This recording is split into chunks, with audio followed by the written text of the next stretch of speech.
Thank you. Thank you. Thank you, conference, for that fantastic welcome. And I want to start in the way that I know you'd all want me to start, by thanking the workers, the fantastic staff at this conference centre.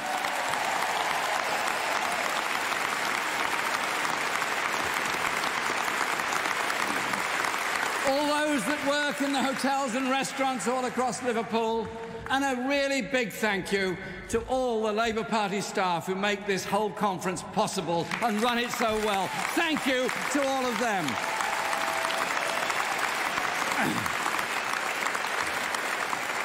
And a huge, huge thank you to the people of Liverpool.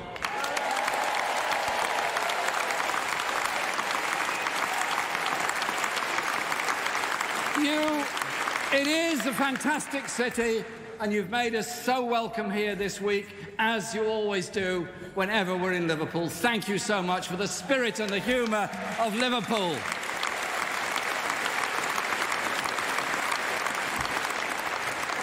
And if I could also do this, I want to say a big thank you to all of my family for the support that they give me and the help and advice that they give me.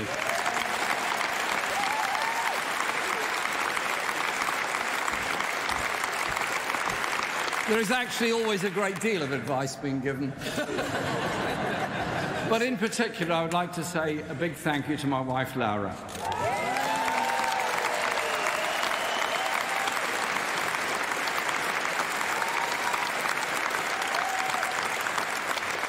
Tu eres mi fuerza y mi apoyo. Gracias, Laurita.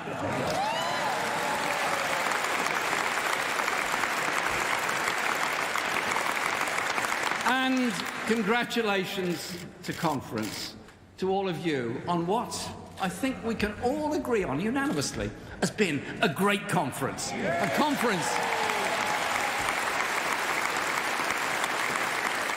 conference of a Labour Party that's ready to take charge, to start the work of rebuilding our divided country. This year, we marked the centenary of the Representation of the People Act, which saw 8 million women getting the vote for the first time, along with 5.5 million working-class men. We now have more women members of the Labour Party than the entire membership, male and female, of the Conservative and Liberal Democrat parties put together.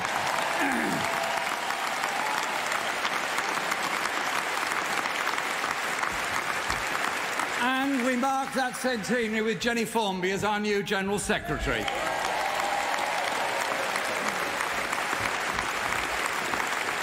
I've known Jenny for many years. Her integrity, her determination, they are real assets to our party. And since Jenny took over, we've registered significant electoral successes. In May, we saw the only bit of blue in Greater Manchester turn red as Labour won back Trafford Council.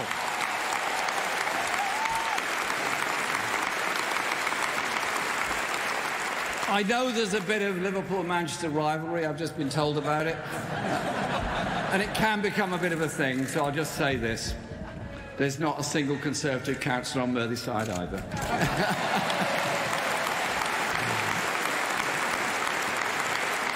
And not a single Tory councillor in this great city of Liverpool.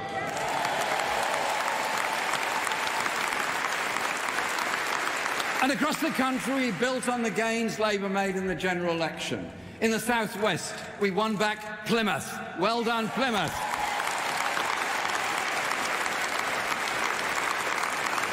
In the North, we won Kirklees. Well done, Kirklees. And we had our best council results in London since 1971.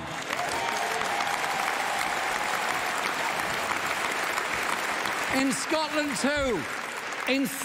too, Labour is once again offering a message of hope and real change. The choice is clear: investment and a fairer society under Labour, or austerity under the Tories, timidly accepted by the SNP.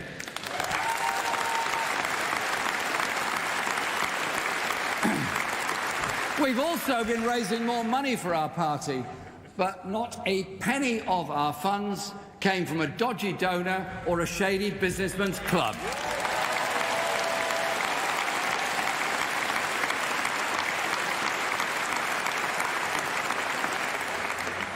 Our money comes from hundreds of thousands of people across our country who believe in what we all stand for. So I don't have to play tennis with an oligarch in order to keep the party organisation running.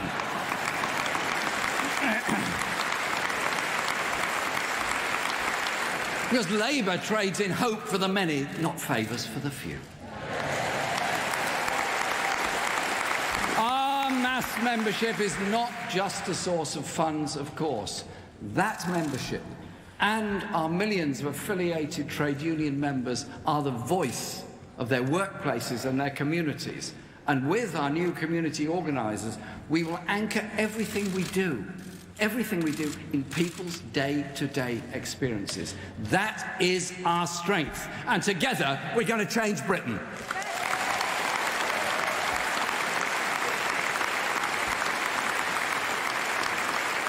Those of you with eagle eyes may have noticed that not everyone is entirely happy about all of this. It turns out that the billionaires who apparently own the bulk of the British press don't like us one little bit. Now, it could be because we're going to clamp down on tax dodging, or maybe because we don't fawn over them at white-tie dinners and cocktail parties, or it could even be because Tom Watson has been campaigning for a second part of the Leveson media inquiry to be set up. Thank you, Tom.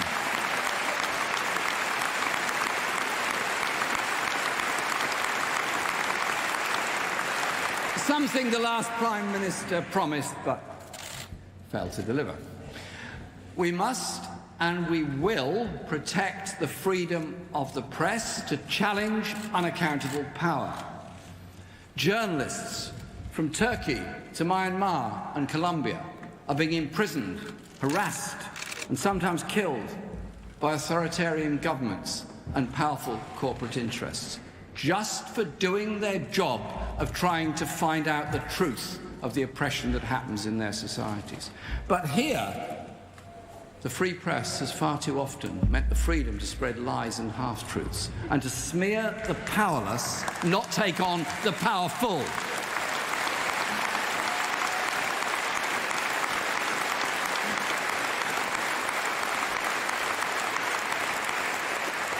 You challenge their propaganda of privilege by using the mass media of the 21st century, social media. And we'll do it in traditional ways too, on the doorsteps, in the town centres, at the school gates, in the community centres, so that people know there is a Labour Party that will stand up for them and is ready to rebuild and transform Britain.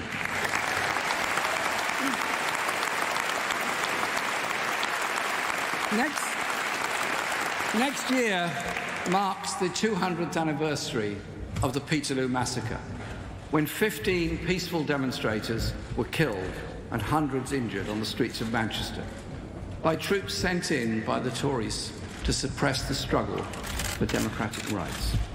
The great English poet Percy Shelley wrote a poem about the massacre, and that was the origin of our slogan, for the many, not the few. Among those killed at Peterloo was a man named John Ashworth and a woman named Sarah Jones. In the next Labour government, our very own John Ashworth as Health Secretary and Sarah Jones as Housing Minister will be carrying forward the struggle to protect and extend democratic rights. Hopefully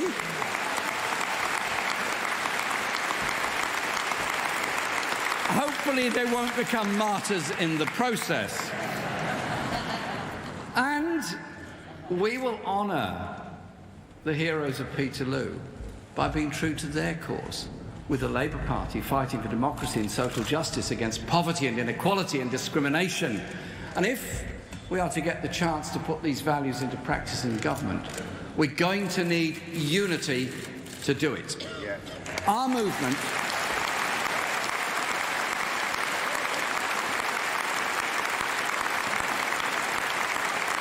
Our movement has achieved nothing when divided. The only winners have been the rich and the party of the rich, the Conservatives. Real unity is based on the freedom to disagree and debate and then come together around a democratic decision, as we've done this week. So we need to foster a much greater culture of tolerance, an end to abuse online and in person. We must learn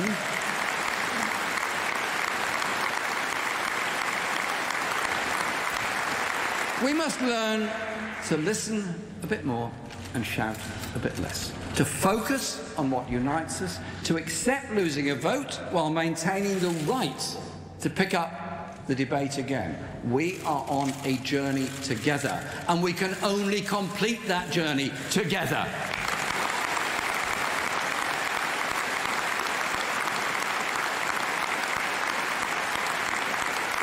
Our party must speak for the overwhelming majority of our country. Labour is a broad church and can be broader still. I want to lead in that spirit. After all, I appointed John McDonnell, despite him being a Liverpool fan. And Andrew Gwynn, who supports Manchester City. As you can see, there's lots of unity around the shadow cabinet. Conference. We're winning the public debate. We've defined the new common sense, and that's where our party can stand united. This summer was tough. Ours is the party of equality for all, the party that has pioneered every progressive initiative to root out racism from our society.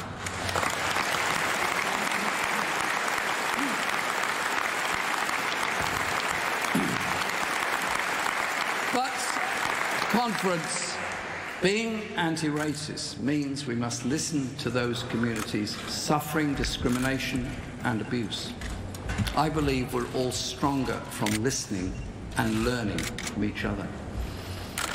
The Jewish people have suffered a long and terrible history of persecution and genocide. I was humbled to see that in a memorial 2 years ago when I visited the former Nazi concentration camp at Terezin in the Czech Republic.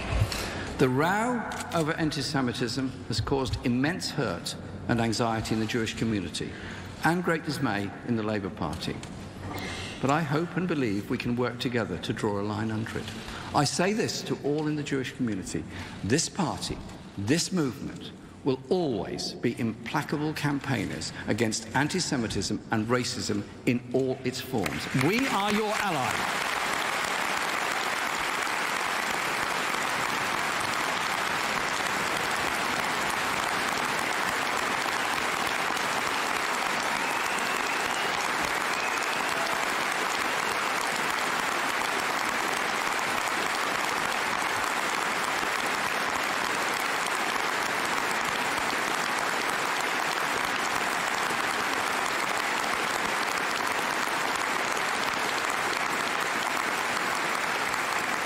We are your ally, and the next Labour government will guarantee whatever support necessary to ensure the security of Jewish community centres and places of worship, as we will for any other community experiencing hateful behaviour and physical attacks. We will work with Jewish communities to eradicate anti-Semitism, both within our party and wider society. And with your help, I will fight for that with every breath that I possess. Anti-racism. Anti-racism is integral to our very being. It's part of who you all are. It's part of who we are, of who I am. So conference won't accept anything like that when we're attacked by Tory hypocrites who accuse us of anti-Semitism one day, then endorse Viktor Orban's hard-right government the next day.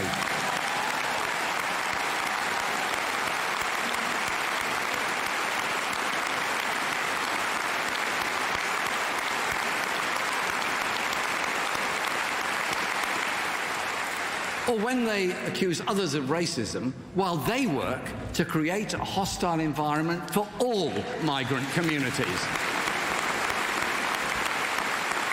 We can never be complacent about the scourge of racism. Race hate is a growing threat that has to be confronted, not just here in Britain, but across Europe and the United States. The far right is on the rise, doing what they always do, blaming minorities, Jews, Muslims, migrants, for the failure of a broken economic system.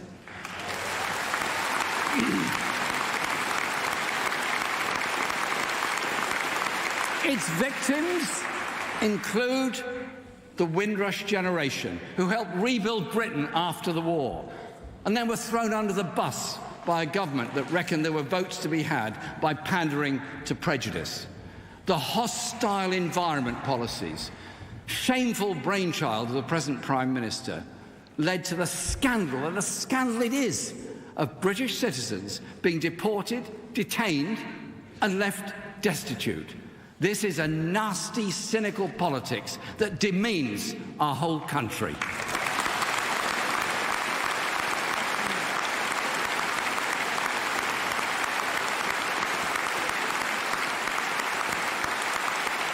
And the Tories still haven't learnt. This week they received a letter from the anti-Semitic and Islamophobic Hungarian government thanking them for their solidarity, just at the same time as the rest of Europe were united in being appalled at what the Hungarian government has been doing. Our party will never stay silent in the face of growing Islamophobia, whether from the far right, on the streets, or the former Foreign Secretary's disgraceful dog-whistle jibes at Muslim women.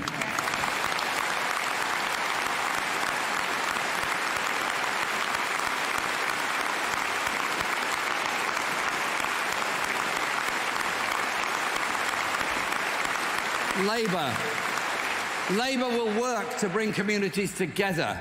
It is only through the unity of all our people that we can deliver social justice for anyone. Conference, change in our country is long overdue. Every month this government remains in office, things get worse. Evidence of the failure of privatisation and outsourcing is piling up day after day. What's long been a scam is now a crisis. Just look at the last few months. The Birmingham prison, run by G4S, had to be brought back into public ownership after the Chief Inspector of Prisons described it as the worst he'd ever visited. The privatised probation service on the brink of meltdown. Richard Bergen, the next Secretary of State for Justice, will end this scandal. On the railways, the East Coast franchise has collapsed for the third time in a decade, bailed out yet again by the taxpayers. You know what? You get on a train at King's Cross and you never know who'll be running the train by the time you get to Edinburgh.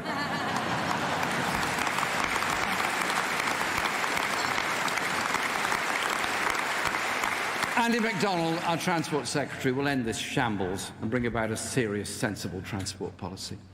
And the giant privateer Corbyn has gone bankrupt, sunk in a sea of reckless greed, leaving hospitals half-built, workers dumped on the dole, pensions in peril, while the Corbyn directors continued to stuff their pockets with bonuses and dividends, and small businesses in the supply chain took heavy losses or went bust.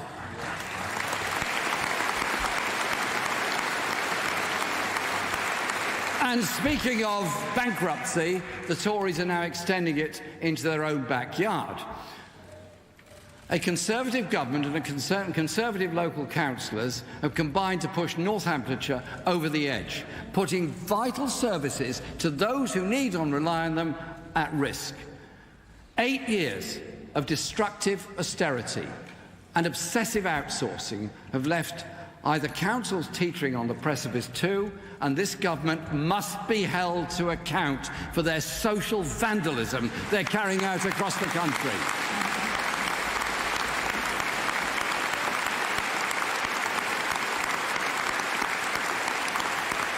It is Labour councils and only Labour councils that are taking every step to protect people and services, and we must thank them for it. Thank those councillors for the work they do day in and day out. Privatisation and outsourcing are now a national disaster zone, and Labour is ready to call time on this racket. We will rebuild the public realm and create a genuinely mixed economy for the 21st century. And after a decade of austerity, the next Labour government will confront the challenge of rebuilding our public services. This year marks the 70th anniversary of the National Health Service, Labour's proudest creation, and it stands as a beacon. A beacon all over the world to those fighting for universal health care, free at the point of need. Its founder, Aneurin Bevan, inspired by the collective health provision in his hometown of Tredegar, described a free health service as pure socialism, and so it is.